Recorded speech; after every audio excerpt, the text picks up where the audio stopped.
From fitness to finances, just like a personal trainer, our next guest wants you to tell your money what to do. She puts it all in her new book, Train Your Money, an expert's winning playbook for your financial success. And earlier, the Financial Footwork founder, Hillary Seiler, shared more with Aaron. Okay, so tell me about it, because you grew up hearing about business around the dinner table. It was kind of ingrained in you at this point. And so how did those early conversations really shape your passion for financial literacy? Funny enough, I thought everybody grew up talking about money. So I thought that was normal. And then when my friends started coming over for dinners with us in my teens, I realized they didn't know anything about money.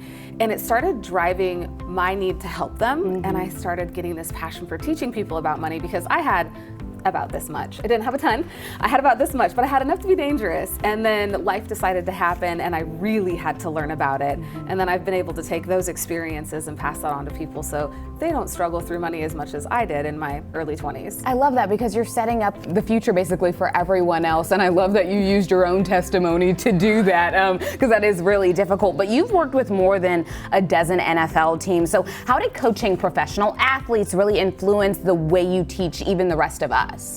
It's interesting because athletes have the same foundations we do. They really don't know anything, but they approach daily life different. So you've done a 12-week workout program, right? Like an 8-week workout program? Yeah, really difficult to get through.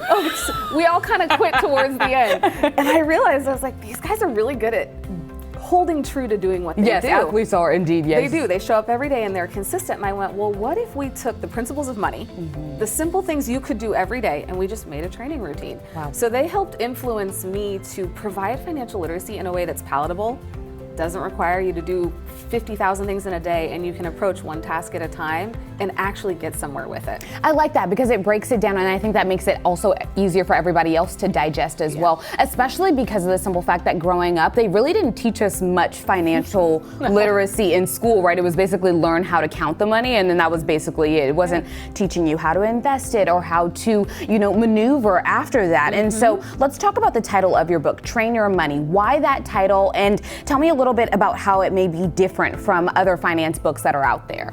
So Train Your Money is all about the fact that money isn't something you do once and then set aside. It's something that you should be executing and working on every single day, like a training program, or like learning how to cook and perfecting that recipe. You do it multiple times. That's what Train Your Money is about. It's about taking the little things every day, executing it, and keeping it moving. And I think that's different from other books because they provide foundational instruction, but you don't get the exercises or even the storytelling that I like to use in my book to drive a point home, whether it's a mistake, a success, maybe something you shouldn't do versus something you should do.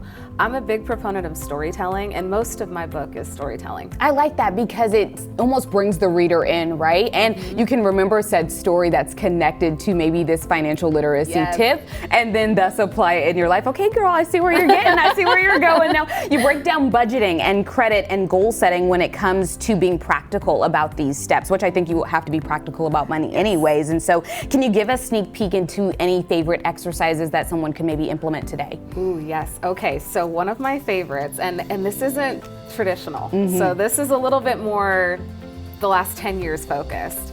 I'm a big fan of auditing your social presence, auditing what you have on social, because money mindset, let's just go back to this. I always tell my players, math is 99% mindset, 1% math. If you can't control your spending, your emotions, how you think about money, and who's around you, the pot ain't gonna be there. It won't be there no anymore. matter how much you get. You got it. And so I like to say, okay, what does your social media look like, and what are you following? And are the things that you are following triggering you to spend more, spend less? Is it triggering you to have an emotional high and then go and TikTok shop? Gets the best of us. Girl, you don't even want to know. It really does. Instagram, same thing. I'll see an ad and be like, oh, I think I need that.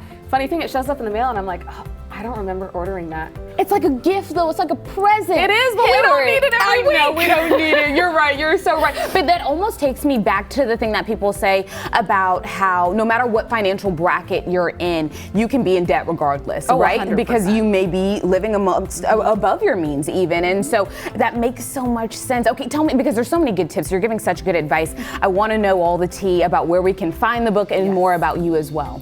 Awesome. So find the book at trainyourmoney.com or on Amazon because it's Amazon. Everything's on Everything's Amazon. there. Every book's on Amazon. Every book is on Amazon.